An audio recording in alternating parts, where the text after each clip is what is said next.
Good morning all. तो आज हम शुरू करेंगे अपना बूट स्ट्रैप का चैप्टर।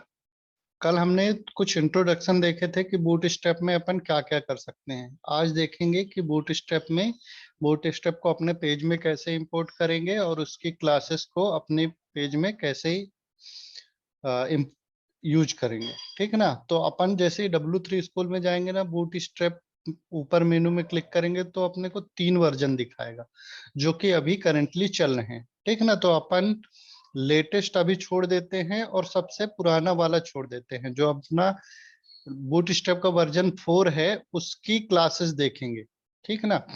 इसमें क्या होता है, बूट स्ट्रैप 3 में भी सेम क्लासेस हैं और बूट स्ट्रैप 4 में भी सेम क्लासेस है। तो अपन क्या करेंगे, जब बूट स्ट्रैप 4 पढ़ेंगे तो लगभग दोनों अपने कवर हो जाएंगे। इसमें कुछ फीचर नए ऐड नहीं है लेकिन बूट स्ट्रैप 4 में ऐड है। लेकिन जो बूट स्ट्रैप 5 है उसकी क्लासेस कुछ अलग हैं, है ना। तो अपन क्या करेंगे, बूट स्ट्रैप 4 पढ़ेंगे तो अपन को 2 लाइब्रेरी जो इसकी है वो क्लियर हो जाएगी। बूटस्ट्रैप 4 में अपन सबसे पहले जो देखेंगे वो देखेंगे कि कैसे इंपोर्ट करें अपनी फाइलों को। तो जैसे ही अपन बूटस्ट्रैप 4 में जाएंगे तो अपने यहाँ गेट स्टार्टेड में जाइएगा। ठीक ना। W3 स्कूल को लीजिएगा, गेट स्टार्टेड में जाइएगा तो यहाँ आपको MX CDN मिलेगी। CDN क्या है कि अपने को हर जो वेबसाइट है वो अपना एक CDN नेटवर्क प्रोवाइड करती है। CDN का फुल फॉर्म होता है कंटेंट डिलीवरी नेटवर्क। तो ये क्या करता है कि एक ऐसी प्रॉपर लिंक बनाते हैं ये लोग और वहां पर फाइल को स्टोर करते हैं जो ज्यादा देर तक, मतलब ज्यादा टाइम तक अवेलेबल रहती है। मींस आप इसको यूज करोगे, मतलब ये 10 साल पहले भी जब भी ये रिलीज हुई होगी तब से ये चल रही है ना। और ये हमेशा रहेगी जब तक ये उसका प्रॉपर सपोर्ट देगी। तो आप डायरेक्टली ये लिंक भी यूज कर सकते हैं लेकिन मैं रिकमेंड करूंगा कि ये सारी फाइल्स आप डाउनलोड करके अपने प्रोजेक्ट में यूज करेंगे। ठीक। तो सबसे पहले मैं क्या करता हूं कि एक फोल्डर बना लेता हूं। ये बूटस्ट्रैप नाम का मैंने एक फोल्डर बना लिया है। अब ये सारी फाइल डाउनलोड करके मैं अपने उसी फोल्डर में रखूंगा। ठीक है। तो क्या करेंगे अपन, HREF, देखिए जैसे ये लिंक में अपन देते हैं CSS। तो क्या करेंगे, HREF का पूरा अपन कंटेंट कॉपी करेंगे। इसका अपन कंटेंट कॉपी करेंगे, ये पूरा MX CDN का। इसको कॉपी किया अपन ने, ब्राउजर में नेक्स्ट टैब में अपन पेस्ट करेंगे। पेस्ट किए, देखिए इसमें क्या है कि पूरी की पूरी CSS लिखी हुई है। देखिए कितना लंबा CSS लिखा हुआ। तो ये पहले से CSS अपन इसमें लिख के दिया है। जैसे देखिए यहाँ ये फॉन्ट फैमिली, लाइन हाइट, ठीक है ना, बटन में कौन कौन से देना है, इनपुट में कौन कौन से अपने को देना है, ये टेक्स्ट और ट्रांसफॉर्म, ये सारी चीजें इसमें पहले से करके रखी हुई हैं और ये हमको क्लासेस प्रोवाइड करते हैं। जैसे ये इमेज थंबनेल की एक क्लास होगी जो कि इमेज के ऊपर वर्क करती है और उसमें ये CSS अप्लाई है। मींस पैडिंग हो गया, बैकग्राउंड कलर हो गया, बॉर्डर कलर हो गया, ये सारी चीजें अप्लाई है। तो अपन क्या करेंगे, दिख नहीं रहा है, और जूम कर लेता हूँ। अब दिखे तो बताइएगा। मैंने इसको लिंक को ब्राउजर में पेस्ट किया है ना। और ये CSS अपनी फाइल ओपन हो गई है। अब इसको क्या करेंगे, सेव करेंगे। जैसे टेक्स्ट एरिया की कुछ क्लासेस इसमें बनी हुई हैं तो इसको अपने को पढ़ना नहीं है कि अपन पढ़ने लग जाए और इसको यूज करें। इसको क्या करेंगे, डायरेक्ट Ctrl+S प्रेस करेंगे अपने ब्राउजर में तो वो बोलेगा कि ये फाइल को अपने को कहाँ सेव करनी है। ये देखिए फाइल का नाम भी इसने लिखा है bootstrap min.css। तो इसको मैं अभी जो अपना E ड्राइव है बैकअप और क्लास 8 के अंदर बूटस्ट्रैप फोल्डर के अंदर रख लेता हूँ, बूटस्ट्रैप min.css। अगली देखते हैं कौन सी है। देखिए इसमें जावा स्क्रिप्ट की लाइब्रेरी है, jQuery की एक लाइब्रेरी है, देखिए इसमें लिखा भी है कि ये लेटेस्ट वर्जन है, मतलब 4 बूटस्ट्रैप 4 का लेटेस्ट वर्जन ये फाइल दिया है। फिर jQuery की जो लाइब्रेरी है वो देता है ये, तो इसको भी अपन क्या करेंगे, कॉपी करेंगे और ब्राउजर में पेस्ट करेंगे। तो ये क्या करता है कि जावा स्क्रिप्ट की एक लाइब्रेरी है jQuery, उसको वो पूरी तरह से अपने को दे देता है। इसको भी सेव करेंगे और उसी फोल्डर में jQuery min.js, नाम भी अपन चेंज नहीं करेंगे, ठीक ना। आप चाहे तो नाम चेंज कर सकते हैं, लेकिन उसका कोई मतलब नहीं है चेंज करने का, पता नहीं चलेगा कि वो किस चीज के लिए है। तो मतलब ये प्रॉपर अपना बना हुआ है पहले से। सेकंड जो थर्ड फाइल है उसको भी इंपोर्ट कर लेंगे। इसमें किसी को कोई प्रॉब्लम है कि ये कैसे सेव हो रहा है, क्या है? नाम भी चेंज नहीं करेंगे और अपन सिर्फ सेव करते जाएंगे। अभी एक फोल्डर में सेव कर रहा हूं, फिर उसको लिंक कैसे करेंगे अपने पेज में वो देखेंगे। ये चौथी फाइल को अपन ने ब्राउजर में पेस्ट किया और कंट्रोल एस प्रेस किया, ये आ गई अपनी बूटस्ट्रैप min.js। ठीक, ये क्लोज कर देते हैं। चारों फाइलें अपनी इस फोल्डर में आ गई, चारों फाइलें इस फोल्डर में आ गई हैं। अब क्या करेंगे, अपन पेज बनाएंगे। देखिए इसी फोल्डर को मैंने अपने कोड एडिटर में ओपन कर लिया है। अब क्या करते हैं कि जैसे खूब सारी फाइलें हो गई तो अपन एक प्रॉपर फॉर्मेट में रख लेते हैं कि सीएसएस फाइलों को अलग और जेएस फाइलों को अलग। तो मैं क्या करता हूं, अपने उसी फोल्डर के अंदर दो फोल्डर बनाता हूं, एक बनाता हूं सीएसएस की, एक बनाता हूं जेएस की। ठीक, अब ये बूट स्ट्रैप को मैं सीएसएस में डाल देता हूं और बाकी जो जेएस फाइलें हैं, ठीक है ना, जिनका एक्सटेंशन डॉट जेएस है, जावा स्क्रिप्ट की फाइलें हैं वो, तो उनको मैंने जेएस के अंदर डाल दिया है। अब क्या है कि हमारा जो बूटस्ट्रैप का फोल्डर है उसके अंदर दो फोल्डर हैं और हर फोल्डर में एक में सीएसएस के अंदर सीएसएस फाइलें हैं और जेएस के अंदर जेएस फाइलें, ठीक है ना। अब इसके अंदर अपन क्या करेंगे, एक फाइल बनाएंगे एचटीएमएल फाइल, जिसमें अपन इंपोर्ट करेंगे सारे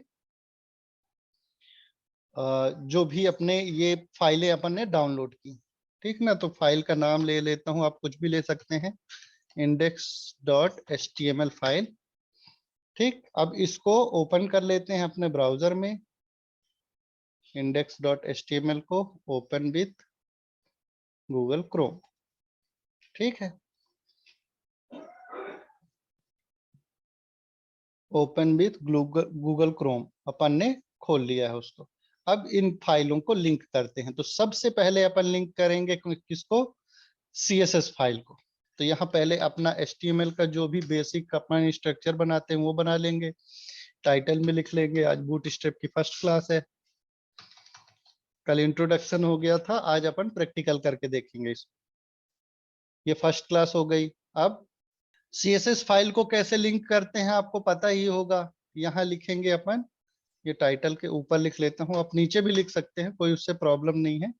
मैंने क्या किया है, लिंक लिखा है और लिंक के बाद मैंने क्या लिखा है, ये लिंक जैसे ही अपन करेंगे तो इसमें क्या क्या आ जाएगा, लिंक, और यहाँ ये रिलेशन बताएगा कि किस तरह से फाइल है, और href में अपने को उस फाइल की लोकेशन देनी है। तो अब क्या है, अपनी जो फाइल है वो किसके अंदर है, सीएसएस के अंदर है, और सीएसएस के अंदर कौन सी फाइल है, बूटस्ट्रैप min.css, ठीक ना।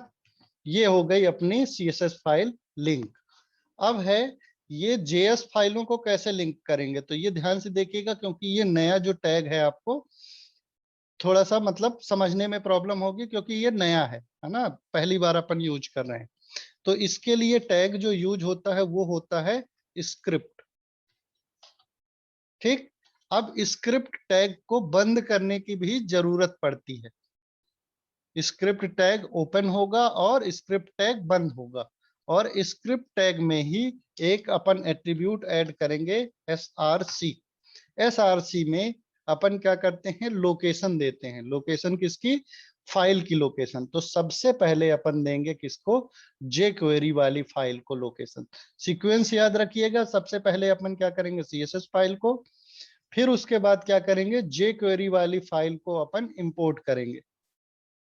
तो एसआरसी में जेएस फोल्डर के अंदर है, यहां सबसे पहले कौन से करेंगे, jQuery min.css।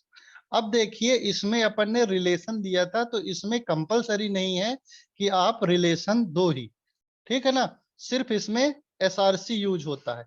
और अंतर देखिएगा कि लिंक टैग में लिंक टैग को बंद करने की जरूरत नहीं पड़ती है, यहाँ HREF में देते हैं, और स्क्रिप्ट टैग में एसआरसी देते हैं, ठीक है ना, मीन सोर्स जैसे अपन इमेज में देते थे, और स्क्रिप्ट टैग को बंद करने की भी जरूरत होती है अपने को, तो यहाँ उसको प्रॉपर बंद कर देंगे। ये हो गई अपनी पहली फाइल, ठीक ना।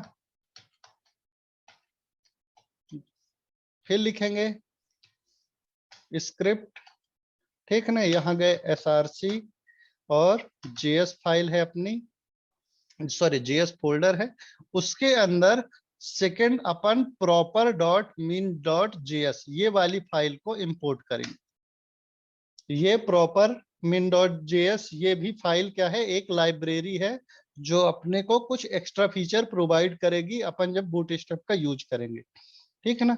अब अपन क्या करते हैं, थर्ड आते हैं, तीसरी फाइल बची अपनी स्क्रिप्ट एसआरसी जेएस, और अब बची अपनी कौन सी, बूटस्ट्रैप मेन डॉट जेएस। अब ये बूटस्ट्रैप मेन डॉट जेएस को अपन ने लास्ट में क्यों दिया है, क्योंकि ये लाइब्रेरी इन दोनों लाइब्रेरी का यूज करके बनी है, मींस इन दोनों के फंक्शन इसने यूज किए होंगे इसमें, ठीक है ना, किए ही है। तो क्या होता है कि इन दोनों को पहले आप लोड कर दोगे तभी ये क्या होगा, ये जो तीसरी फाइल है अपनी इन दोनों के फंक्शंस को यूज कर पाएगी। अगर इसको आप बाद में लोड करोगे तो क्या होगा कि ये यूज पहले करेगा, लेकिन जो लोड है लोडिंग वो बाद में होगी, तो अपना जो पेज है वो सही से नहीं दिखेगा और सही से वर्क नहीं करेगा। इसलिए आप सीक्वेंस याद रखिएगा, सबसे पहले अपने को jQuery की लाइब्रेरी डाउनलोड करनी है, उसके पहले क्या करना है अपने को, CSS बूटस्ट्रैप की CSS डाउनलोड करनी, बूटस्ट्रैप CSS इसको इंपोर्ट करना है सबसे पहले। थर्ड में प्रॉपर वाली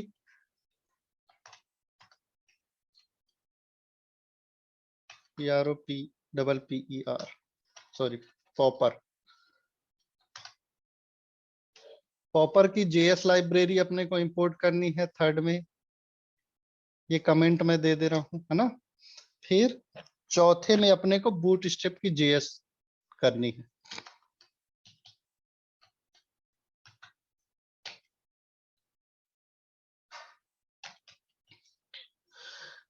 ठीक है, ये सारी फाइलें अपनी अब इंपोर्ट हो गई हैं। एक फाइल में अपन कंपैरिजन के लिए मैं अभी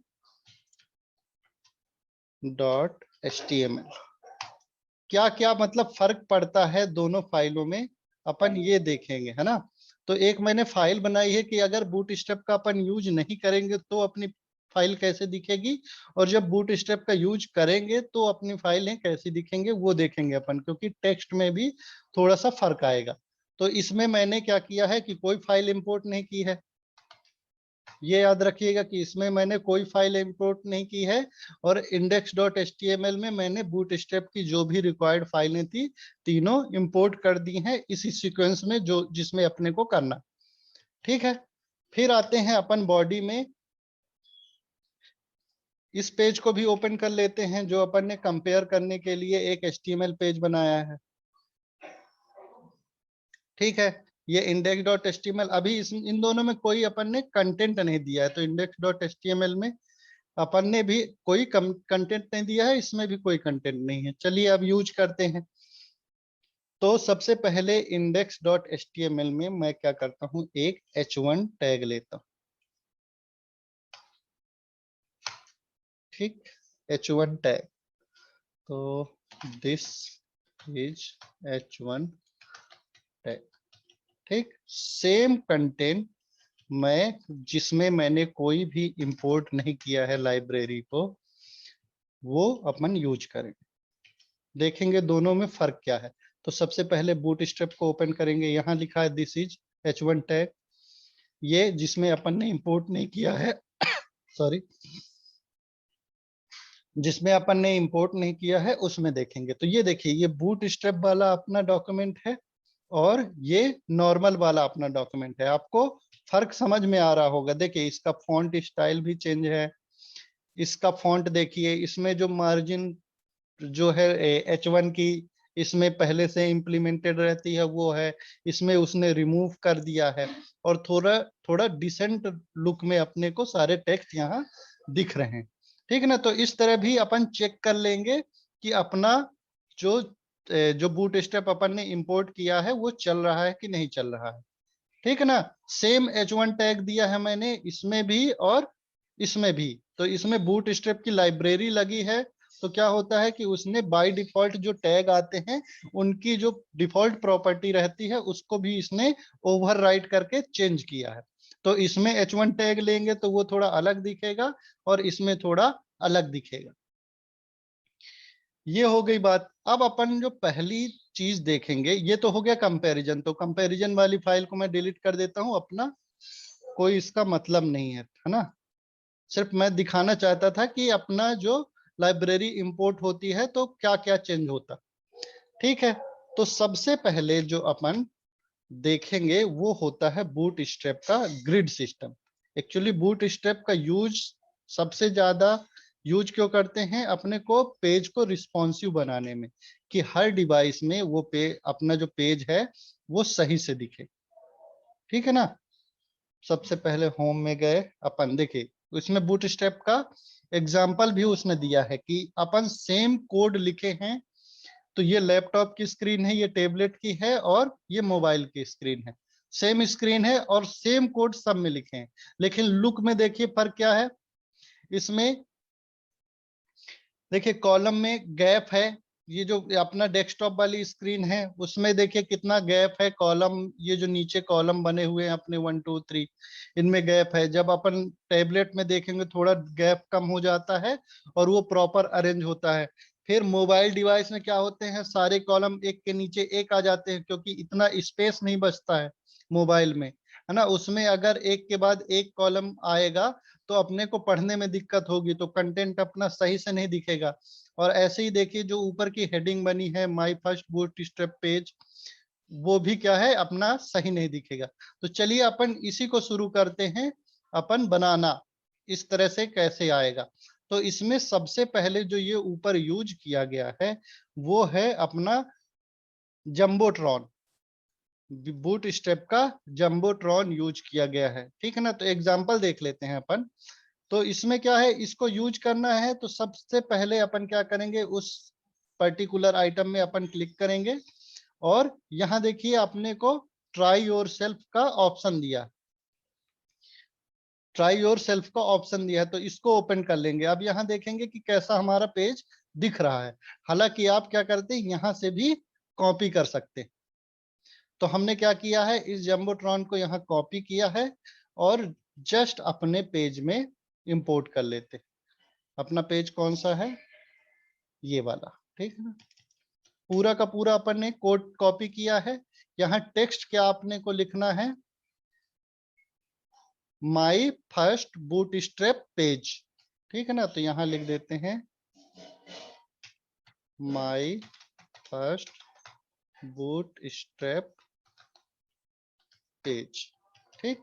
सेकेंड लाइन में क्या लिखा है, resize the responsive page to see the effect. resize the page to see the effect। ठीक। सेव किया अपन ने फाइल। चलिए ब्राउजर में रिलोड करते हैं। ये मैंने दूसरी फाइल ओपन कर ली, इंडेक्स। ठीक। ये अपना यहाँ पर आ गया है। अब देखिए ये बीच में अलाइन नहीं हो रहा है, तो इसको अलाइन करने के लिए इसमें एक क्लास होती है टेक्स्ट सेंटर। डायरेक्ट अपन क्लास को इंपोर्ट करें। ठीक ना। तो ये धीरे धीरे आपको याद हो जाएगी कि कौन सी। अब टेक्स्ट सेंटर अपने को टेक्स्ट बीच में लाना है, तो इसमें एक क्लास यूज हुई है टेक्स्ट सेंटर। यूज करके देखेंगे। हो सकता है कि अपन स्पेलिंग मिस्टेक करें तो ना आए, है ना, एकदम एग्जैक्ट अपने को क्लास को देना होता है। तो मैंने क्या लिखा, माई फर्स्ट बूटस्ट्रैप पेज लिखा, उसके अंदर लिख दिया resize the responsive page to see the effect. ठीक, थोड़ा सा जूम करके मैं दिखा रहा हूं। फिर अगला है अपना एलिमेंट, यहां गए 3 कॉलम लिया है, तो अपन 3 कॉलम लेते हैं।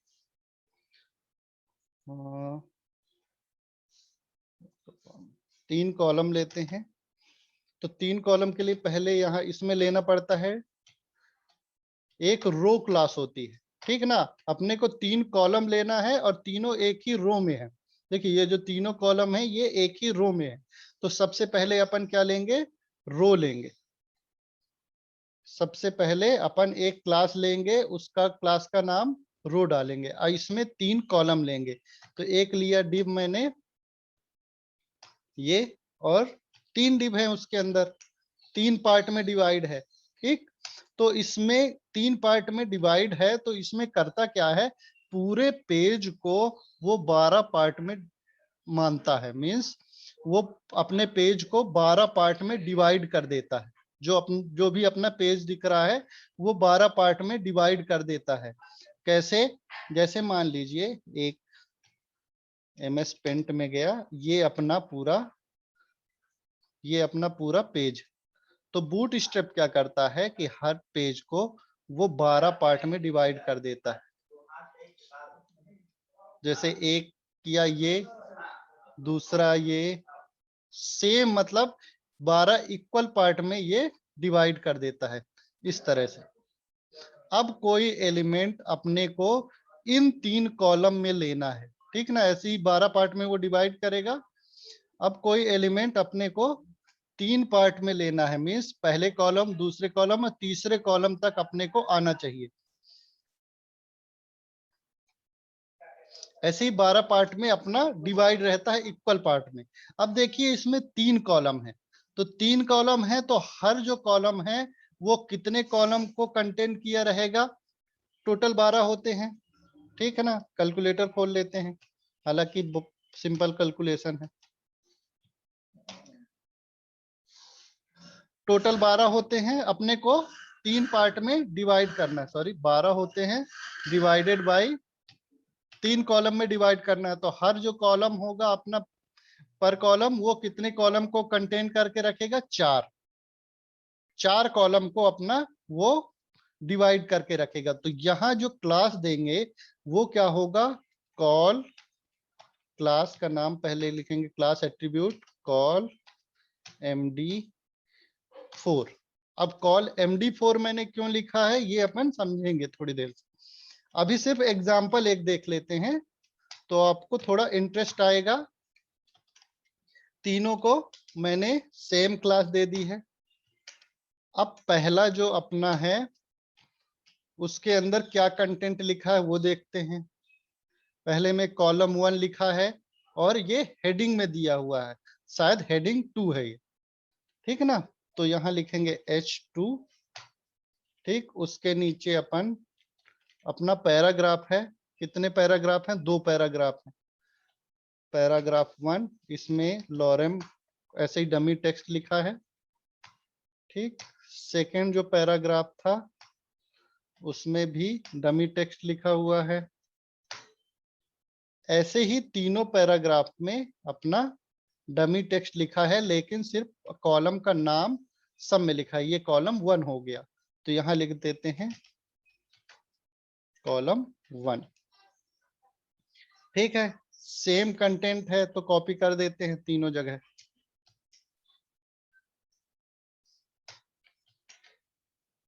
तीनों जगह अपन ने कॉपी कर दिया। अब पेज देखते हैं अपना कैसा दिख रहा है। ये देखिए कॉलम 1, कॉलम 2 और कॉलम 3, अभी लिखा नहीं है मैंने, 2 और 3। ठीक है, ये मैंने कर दिया है। अब देखिए इसमें क्या होता है कि लेफ्ट साइड से और राइट साइड से अपना थोड़ा थोड़ा स्पेस है, लेकिन अपना पेज में ये सारे कॉलम एकदम चिपके हुए हैं पेज से, मतलब लेफ्ट से ये है और राइट से ये भी चिपका हुआ है। तो बीच में एक जो अपनी क्लास होती है वो होती है कंटेनर की क्लास। एक डिव लेते हैं, उसका क्लास का नाम है कंटेनर, ठीक। और उसके अंदर सारी चीजों को अपन डाल देते हैं। इसको मिनिमाइज किया, कॉपी किया, सॉरी कट किया, और उसके बीच में अपन डाल देते हैं। अब देखेंगे अपना पेज, थोड़ा सा अच्छे से उसको अलाइन कर दिए। अब देखेंगे अपन पेज कैसा दिख रहा है। ये देखिए चारों तरफ से उसने जगह छोड़ दी। अब ये कॉलम का जो ये कंटेंट है अपना, ये थोड़ा बड़ा है इसलिए ऐसा दिख रहा है। बाकी ये जो सेम पेज अपन ने डिजाइन कर लिया है, तो अपने को टाइम भी ज्यादा नहीं लगता और पेज अपना जल्दी बन जाता है। लेकिन देखिए ये रिस्पॉन्सिव भी होगा, तो इसको क्या करते हैं, इंस्पेक्ट करेंगे। अब इसका रिस्पॉन्सिवनेस चेक करते हैं। नीचे कर लेता हूं मैं डॉग, है ना। अब ये देखिए, जैसे मान लीजिए ये अपना लैपटॉप स्क्रीन, ठीक है ना।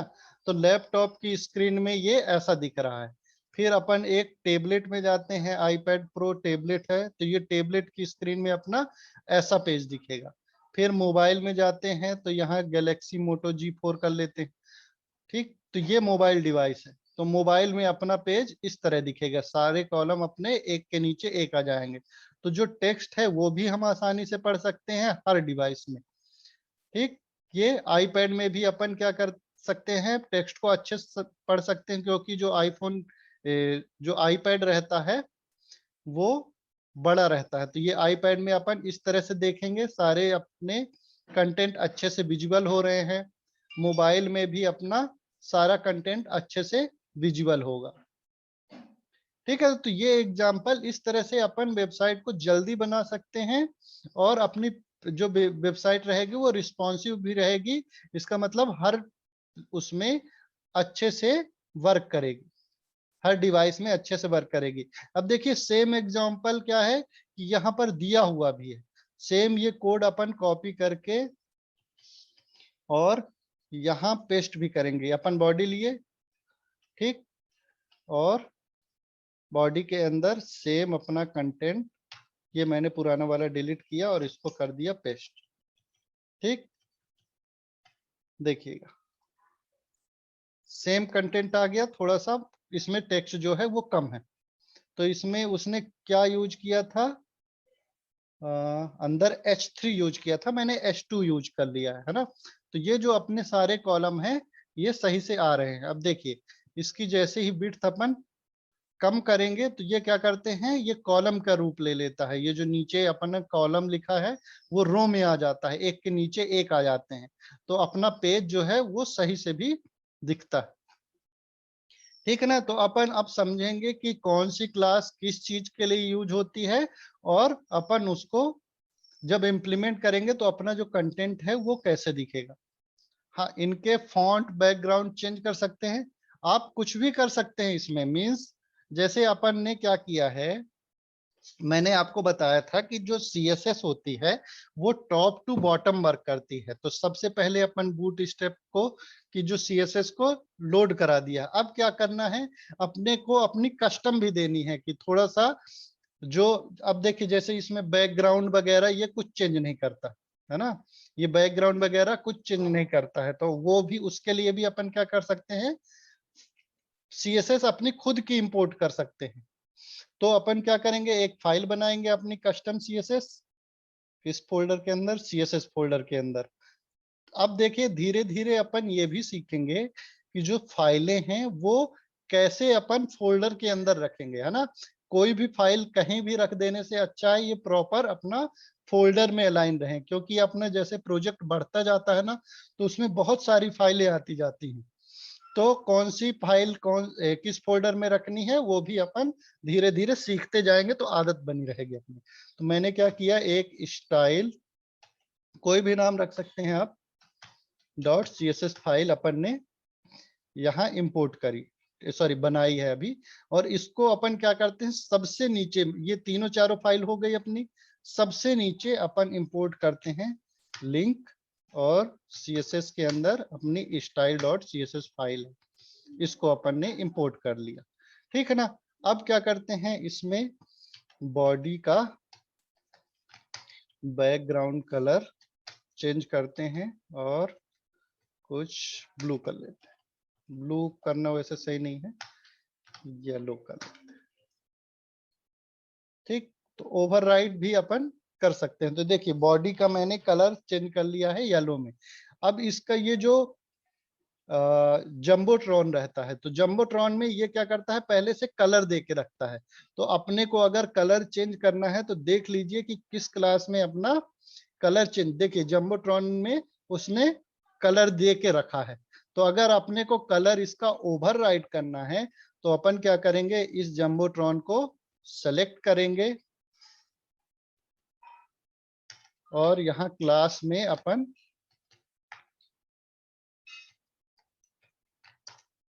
क्लास दे देंगे। क्लास एक को सेलेक्ट किया, अब बैकग्राउंड कलर अपन ने मान लो ये वाला सेलेक्ट कर लिया। अब ये कलर का नाम क्या है, टर्कियस, हाँ टर्कस कुछ करके। ये देखिए उसने क्या किया है कि अपना बैकग्राउंड को चेंज कर दिया।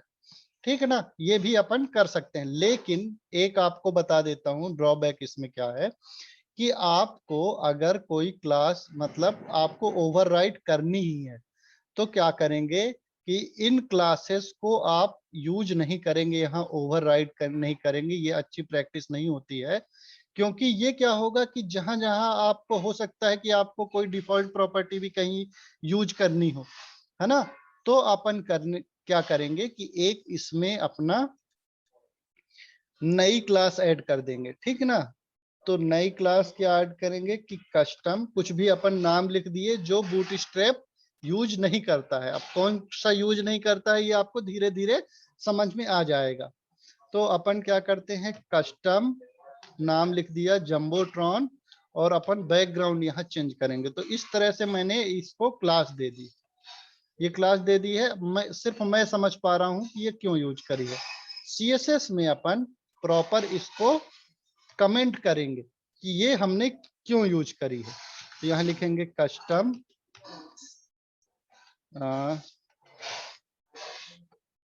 चेंज जंबोट्रॉन बैकग्राउंड, इसको प्रॉपर कमेंट करेंगे जिससे ये कोड अपना रिफ्लेक्ट भी ना हो। और यहाँ पर अपन क्या करते हैं, उस क्लास को देंगे और उसकी बैकग्राउंड को चेंज कर देंगे। ठीक है ना, सेम इफेक्ट आएगा आपको, देख लीजिए। उस क्लास को अपन ने ओवरराइट नहीं किया, मींस अपने को बूटस्ट्रैप की जो क्लास है उसको कोशिश करना है कि कम से कम हम कस्टमाइज करें। जो बाय डिफॉल्ट है उसको रहने दो। आपको अगर अलग से करना है तो क्या कर लेंगे, अपन एक क्लास उसमें और ऐड करेंगे और उसको स्टाइल दे देंगे अपनी जो कस्टम स्टाइल सीट, अपनी जो पेज है। ठीक है ना, तो इससे अपन सारी चीजें चेंज कर सकते हैं, हर चीज चेंज कर सकते हैं। कोई आपको हेडिंग का कलर चेंज करना है, कॉलम का कलर चेंज करना है, तो वो भी अपन कर सकते हैं। कोई क्वेश्चन है अभी इसमें किसी को और?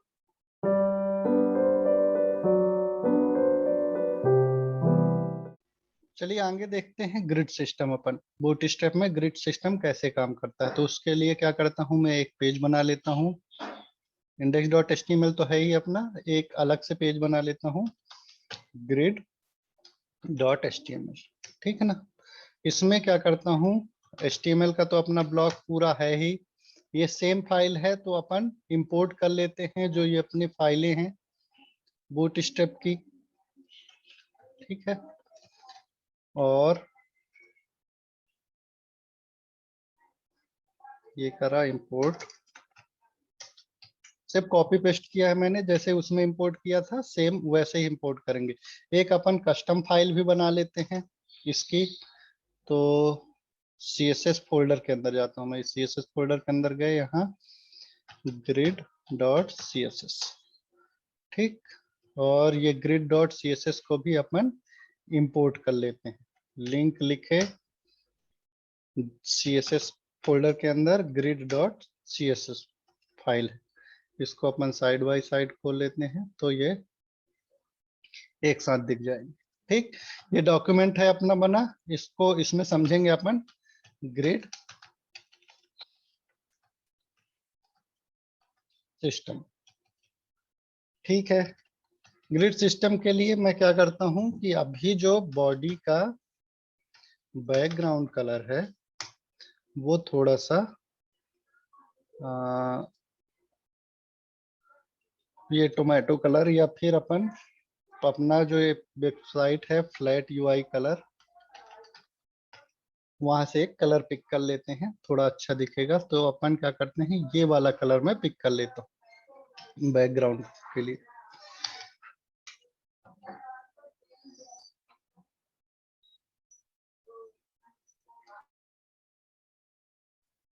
ये कलर मैंने पिक कर लिया है। अब अपन देखेंगे इसको रन करके, फोल्डर में गए, ये grid.html को ओपन किए, ओपन विथ गूगल क्रोम, ये अपनी फाइल यहाँ ओपन हो गई। बैकग्राउंड कलर मैंने दिया था बॉडी का, मतलब पूरे HTML पेज का, तो वो इसमें अप्लाई हो गया। अब अपन इसमें ग्रिड बनाना चालू करते हैं। तो मैं क्या करता हूँ, यहाँ एक लेता हूँ div,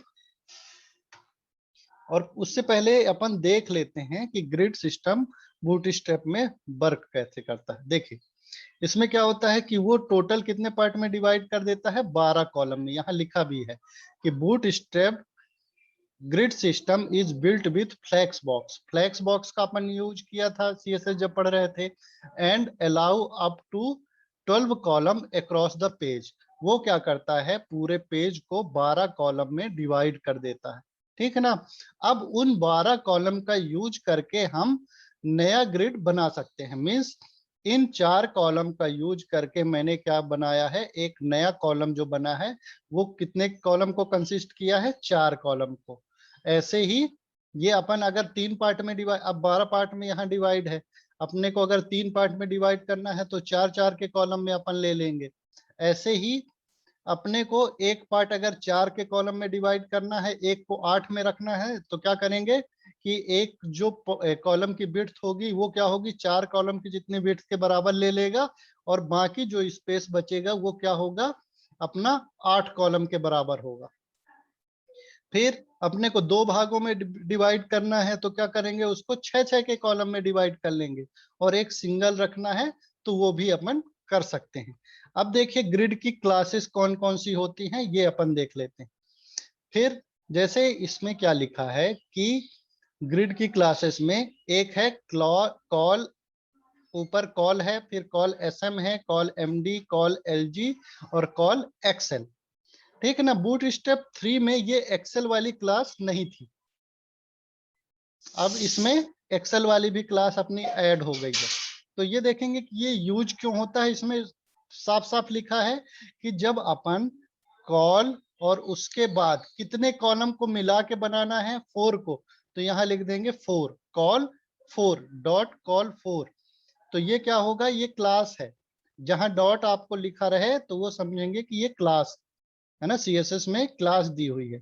तो अपन जब भी क्लास कॉल 4 यूज करेंगे तो वो अप्लाई किसके लिए होगा, एक्स्ट्रा स्मॉल डिवाइस जिनकी जो विड्थ होती है वो 576 पिक्सल से कम होती। ठीक है ना। फिर कॉल SM, और उसके बाद कोई भी वैल्यू देंगे, कहां से कहां तक की वैल्यू देंगे, 1 से लेके 12 तक की वैल्यू देंगे। तो वो क्या होगा, कॉल SM मान लीजिए अपन ने 6 दिया, तो क्या होगा, पेज में से 6 भाग ये ले लेगा, और ये जो क्लास अप्लाई होगी वो किस डिवाइस के लिए अप्लाई होगी, वो स्क्रीन जिसकी 576 के बराबर है या उससे बड़ी है। ठीक है ना। कॉल SM अगर अपन ने लिया है तो 576 पिक्सल से अगर बड़ी स्क्रीन है आपकी तो आप इसमें यूज कर सकते हैं। फिर कॉल MD किस में यूज करेंगे, जिसकी 768 पिक्सल। ये देखिए मैंने क्या है कि कल बताया था कि कुछ स्टैंडर्ड साइज होती हैं डिवाइसेस की, तो वो क्या करता है कि उसी स्टैंडर्ड साइज के हिसाब से इसने ले लिया है। तो ये 768 पिक्सल का अगर कोई डिवाइस है उससे बड़ा है तो आप क्या यूज करेंगे, कॉल MD। ठीक है ना। अगर आपने एक चीज और बता देता हूँ कि अगर आपने कॉल एमडी यूज कर लिया है तो क्या होगा कि मीडियम डिवाइस में तो दिखेगा ही, लार्ज डिवाइस में भी वो एमडी ही लेगा। मतलब 768 पिक्सल से अगर बड़ी भी होती है तो भी यही आपकी जो डिजाइन है वो अप्लाई होगी। फिर कॉल एलजी क्या होता है, 992 पिक्सल से ऊपर वाली डिवाइस के लिए होता है। और अपने कॉल एक्सल क्या होता है, 1200 पिक्सल जिसकी विड्थ है उससे ज्यादा के लिए अप्लाई होता है। चलिए इसको करके भी देखेंगे अपन। तो देखिए एग्जाम्पल में इसमें क्या दिया है कि अगर आपको कोई कॉलम लेना है तो सबसे पहले अपने को क्या लेना पड़ेगा, रो लेनी पड़ेगी। ठीक है ना। तो सबसे पहले अपन क्या करेंगे, रो लेंगे, उसके अंदर कॉलम लेंगे। जैसे अपन टेबल बनाते थे ना, तो टेबल में पहले टीआर लेते थे, फिर उसके अंदर टीडी लेते थे, है ना, टेबल डाटा यूज करते थे। तो ऐसे ही सबसे पहले अपन एक डिव लेंगे, उसकी क्लास देंगे रो, और उसके अंदर जितने अपने को कॉलम ऐड करना है वो देंगे। ठीक है ना। तो अपन यूज करते हैं, पहले ये अपन ने डिव बनाया, इसका डिव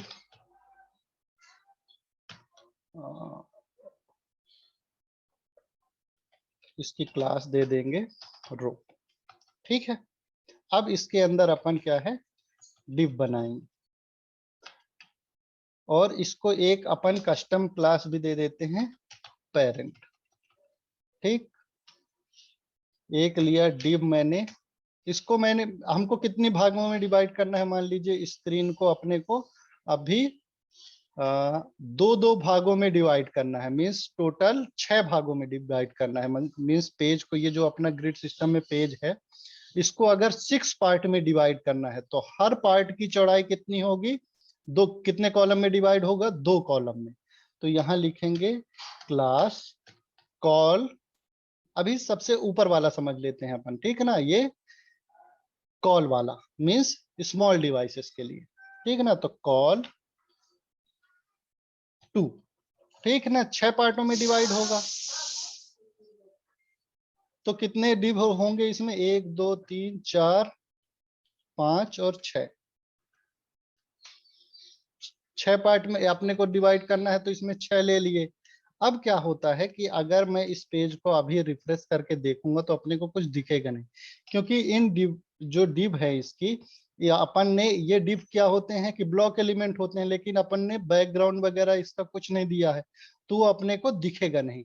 तो अपन क्या करते हैं, ये मैंने पेरेंट इसलिए दिया था क्योंकि मैं अप्लाई करूंगा कि जो अपनी क्लास पेरेंट है और उसके अंदर जितने डिव हैं उनका बैकग्राउंड कलर क्या होगा, मैं चेंज करूंगा। तो बैकग्राउंड कलर अपन अभी ये ब्लू ले लेते हैं। ठीक, चेक करेंगे कैसा दिख रहा है। ये देखिए अभी भी कुछ नहीं दिख रहा है, क्योंकि अपन ने इसकी हाइट भी नहीं दी। हाइट अपन क्या दे देते हैं इसमें, 40 पिक्सल। अब देखते हैं, ये देखिए अपना जो डिव है वो डिवाइड हो गया है, लेकिन अपने को दिख नहीं रहा है क्योंकि ये सारे एक ही कॉलम में, अपना एक ही रो में आ गए हैं। अब क्या होता है, सब में मैं बॉर्डर दे देता हूं, बॉर्डर 1 पिक्सल सॉलिड ब्लैक।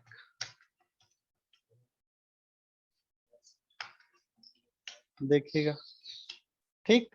अब कितने पार्टों में डिवाइड हो गया आपको दिख रहा होगा, 1 2 3 4 5 और 6 में। ठीक है ना, 6 पार्ट में अपना डिवाइड हो गया। इसको मार्जिन भी अपन सेट कर सकते हैं। मार्जिन की जो अपना सारी जो डिव है वो टॉप बॉटम से 10 पिक्सल और लेफ्ट राइट से 5 पिक्सल। तो देखिए अपनी डिजाइन कैसे बिगड़ती मार्जिन देने में।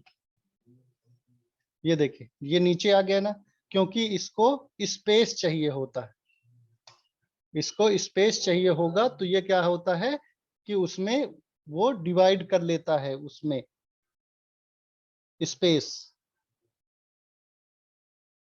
ये जो मार्जिन वाली जो स्पेस है वो एक्स्ट्रा हो गई है अपनी, है ना, तो वो अगली लाइन में आ जाता है। तो अपन क्या है, मार्जिन अभी हटा देंगे और जो बैकग्राउंड है इसी को अपन 5 या 10 पिक्सल का कर लेते हैं।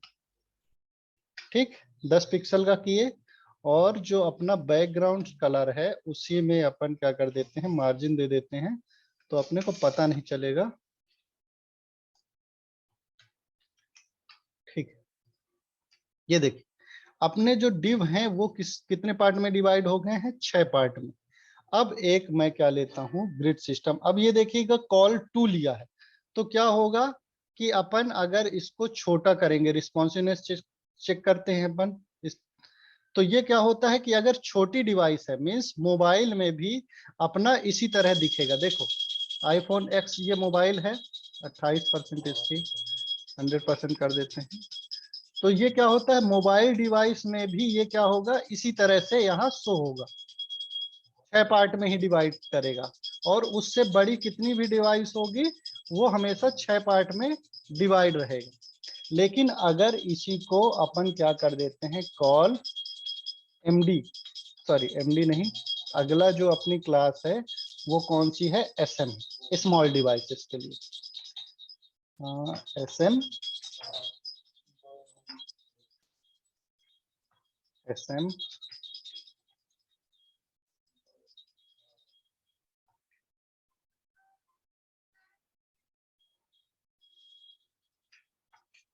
ठीक है ना, SM2 कर दिया है। तो अब देखिए इसमें क्या फर्क पड़ेगा। ये अपना ग्रिड सिस्टम है, तो ये देखिए ये क्या करता है कि अपना यहाँ कितना पिक्सल दिया है ग्रिड सिस्टम में कि 576 पिक्सल से अगर छोटी होगी तो वो क्या कर लेगा, रो में उसको कन्वर्ट कर देगा। 576 पिक्सल से अगर वो कम है तो अभी देखिए विड्थ कितनी है, 414 पिक्सल है। आईफोन 6, 7, 8 की कितनी होती है, 414। आईफोन एक्स का देखते हैं 375 विड्थ होती है। ठीक है ना, तो अब इसकी क्या करते हैं और थोड़ा सा बढ़ाते हैं। देखिए इसको मैं रिस्पॉन्सिवनेस में कर लेता हूं और जैसे ही ये 576 पिक्सल से ये ऊपर होती है, कितना लिखा है 576, तो अपन देखते हैं 575। देखिए 575 तक अपना क्या रहेगा, ये रो में डिवाइड रहेगा। लेकिन उससे जैसे ही बढ़ेगा तो ये क्या होगा, अपना कौन सी क्लास ले लेगा, एमडी, सॉरी SM2 वाले में। तो ये स्मॉल डिवाइसेस के लिए लग गया है अपना। अब क्या चाहता हूं मैं, पहले तो इनको देख लेते हैं, उसके बाद अपन मल्टीपल भी कर सकते हैं। मतलब आपको स्मॉल डिवाइस में कुछ अलग चाहिए और लार्ज डिवाइस में कुछ अलग चाहिए, वो भी अपन देख लेंगे। तो इसमें क्या करते हैं, ये अपन ने कर दिया है तो इसके लिए भी अप्लाई हो गया। अब देखते हैं कि ये कब तक दिख रहा है। ये उससे बड़ी सारी स्क्रीन के लिए अप्लाई होगा अगर SM सेट कर दिया है। तो वो सिर्फ अपन वर्क किस में नहीं करेगा, कॉल वाले में वर्क नहीं करेगा। अगर 576 से नीचे है तो वो रो में ले लेगा, बाकी सारी डिवाइसेस के लिए वो ये वाली क्लास को अप्लाई करेगा, मींस स्मॉल डिवाइस वाली को। ठीक है, आगे देखते हैं कॉल एमडी वाला। तो इसके लिए एक साथ चेंज कर लेता हूं मैं, यहाँ लिखता हूं एमडी। एमडी मतलब मीडियम डिवाइसेस के लिए। अब क्या होगा, अभी ये ग्रिड सिस्टम में अपन ने क्या किया है, मीडियम डिवाइस मतलब 576 से ऊपर वालों के लिए।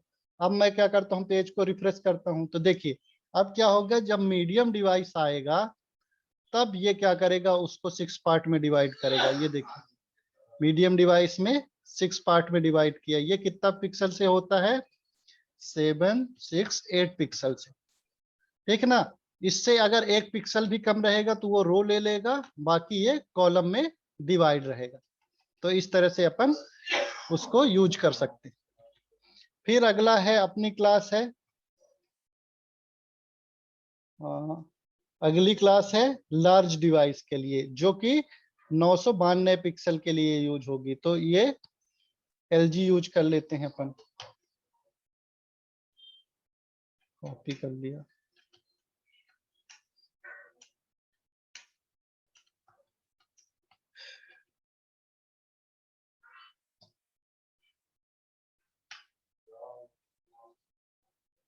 ठीक, तो अब क्या होगा कि मीडियम डिवाइस में भी वो रो लेगा, लेकिन जैसे ही अपन LG मतलब बड़ी साइज की स्क्रीन आएगी, उसके बाद ये अप्लाई होगा किसमें, 6 पार्ट में डिवाइड होगा। ठीक है ना। और ये कहां तक वर्क करेगा अपना, 1200 सारी इससे बड़ी जितनी भी डिवाइस होंगी सबके लिए अप्लाई होगा। लेकिन कितना, 700, अगर अपना 992 पिक्सल से अगर कम हुआ तो वो क्या होगा, अपना रो में डिवाइड कर लेगा। ऐसे ही कॉल LG के बाद क्या होता है, एक्स्ट्रा लार्ज स्क्रीन। ये सेम वैसे ही साइज है जिस जैसा अपन क्या होता है, कपड़ा उपड़ा लेने जाते हैं ना, तो मीडियम स्मॉल ये सब होता है, तो बस उसकी क्लास आपको देखनी पड़ेगी कि कौन सी यूज हो रही। ठीक है,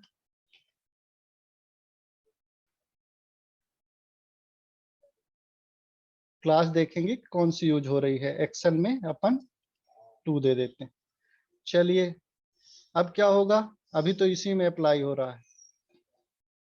रिलोड किया तो देखिए अपना लार्ज डिवाइस में भी ये रो में रहेगा, लेकिन जैसे ही 1200 पिक्सल से ऊपर होगा तो ये क्या अप्लाई हो जाएगा, अपना क्लास अप्लाई हो जाएगी और उसको वो कॉलम में डिवाइड कर देगा, 6 कॉलम में डिवाइड कर देगा।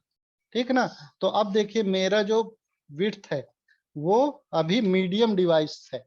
ये जो मेरा जो विड्थ है वो, सॉरी, लार्ज डिवाइस है, LG वाला। तो अभी अपने पेज में वर्क नहीं कर रहा है क्योंकि ये 1200 पिक्सल से कम है। देखिए LG2 अगर मैं कर देता हूं तो ये मेरा क्या करता है, स्क्रीन को 6 पार्ट में डिवाइड कर देता है। अब देखिए इनको मिक्स करके देखते हैं। अब क्या करते हैं, मिक्स करके देखेंगे तो मैं क्या करता हूं कि जैसे मान लीजिए एक्सेल डिवाइस है, एक्सेल में, सॉरी LG से देखते हैं अपन, और मीडियम डिवाइस में क्या हो कि ये 3 पार्ट में डिवाइड हो। ठीक है, call MD3,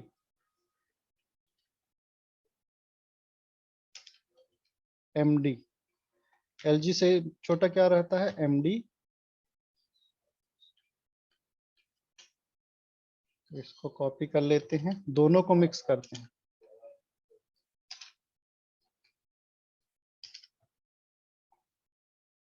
3, sorry, call MD3, call MD3, call MD3। ठीक, अब चेक करते हैं। अभी लार्ज डिवाइस है, इंस्पेक्ट करें। ठीक ना, लार्ज डिवाइस है, लार्ज से देखिए अपना छोटा करने का कोशिश करेंगे तो जैसे ही मीडियम डिवाइस में पहुंचेगा तो ये देखिए क्या हुआ, ये हर रो को कितने पार्ट में डिवाइड कर दिया, 3 के उसमें दिए हैं तो क्या किया, 4 पार्ट में डिवाइड कर दिया।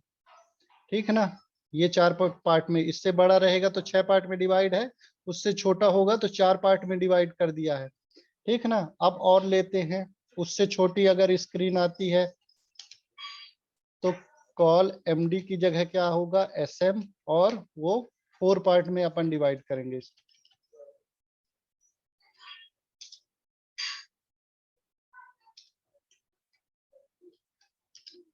उससे छोटी डिवाइस रहे तो अपने को 3 पार्ट में डिवाइड करना है पूरे पेज को, और वो 4 के कॉलम में रहेगा। ठीक है ना, तो अभी क्या है, 3 के कॉलम में है तो 4 कॉलम है। ये देखिए इससे छोटी डिवाइस होगी तो ये देखिए 3 के कॉलम में आ गए। ठीक है ना। अब मैं चाहता हूं कि स्मॉल से ऊपर के कौन सी डिवाइस रहती है, अपना MD हो गया, MD हो गया, अगला होती है SM। ठीक, तो SM में देखते हैं, ये तो SM ही हो गई, LG हो गई, SM। अब उससे छोटी डिवाइस के लिए देखते हैं। अभी देखिए जब उससे छोटी डिवाइस होगी अगर, तो ये क्या होगा, रो में डिवाइड हो जाती है अगर छोटी डिवाइस हुई। तो अपन क्या करेंगे, इसको और भी करने के लिए क्या कर देंगे, यहाँ एक नई क्लास अप्लाई कर देंगे, कॉल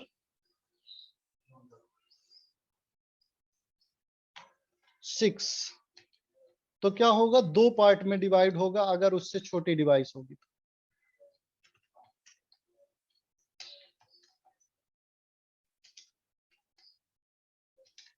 तो इस तरह से अपन हर डिवाइस के लिए अलग अलग क्लास दे देंगे। तो देखिए कॉल लिखना था, मैं सीओ लिखा हूं, देखिए स्पेलिंग मिस्टेक से कितना प्रॉब्लम होती। ठीक है,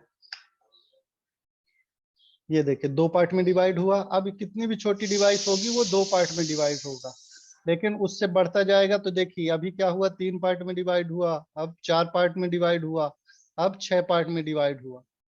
इस तरह से अपन यूज कर सकते हैं।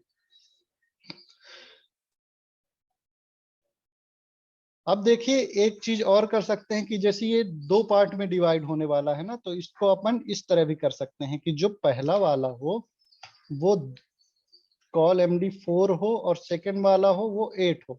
ऐसे ही 4 और 8, 4 और ये 8 पार्ट में डिवाइड करें।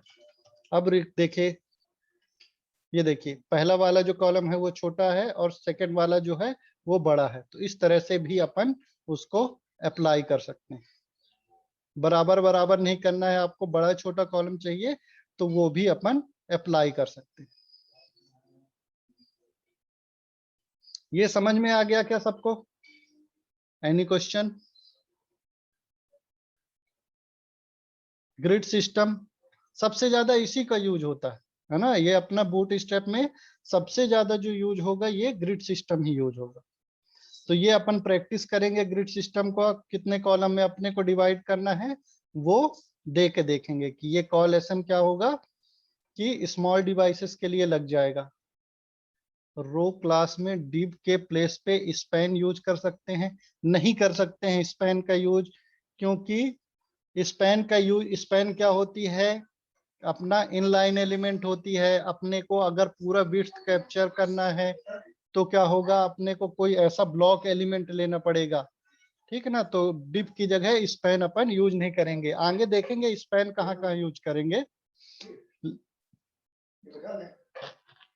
ठीक है ना, तो इसमें क्या होगा कि डिव की जगह अगर आप स्पैन यूज करोगे तो क्या होगा कि वो इनलाइन एलिमेंट है, तो हो सकता है कि वो इस तरह से बिहेव ना करे। आप ट्राई करके देख लीजिए। बाकी मैं रिकमेंड करूंगा कि आप डिव में ही यूज करिए, जो आपको ब्लॉक एलिमेंट दिया गया है उसको आप यूज करिए। स्पैन का यूज कहाँ करेंगे वो अपन आगे देखेंगे। स्पैन का यूज यहाँ बहुत सारी जगह अपने को स्पैन का यूज भी आएगा। जैसे ये बैजेस अपने को बनाने हैं तो ये क्या होगा, कहाँ गया ये बैजेस, उसी लाइन में अपने को देना है। तो ये बैजेस का यूज करेंगे, तो इनका ये छोटे छोटे एलिमेंट बनाने के लिए अपन क्या करते हैं, स्पैन का यूज करते हैं, है ना। ये देखिए H1 के अंदर अपने को बनाना है तो ये स्पैन का यूज इसने किया। तो आज तो अपना ग्रिड सिस्टम हुआ है जो सबसे इंपॉर्टेंट है। इसका प्रैक्टिस आप शुरू कर दीजिए, क्योंकि वेबसाइट जो 80% जो वेबसाइट बनती है उसमें ग्रिड सिस्टम का ही सबसे ज्यादा रोल रहता है।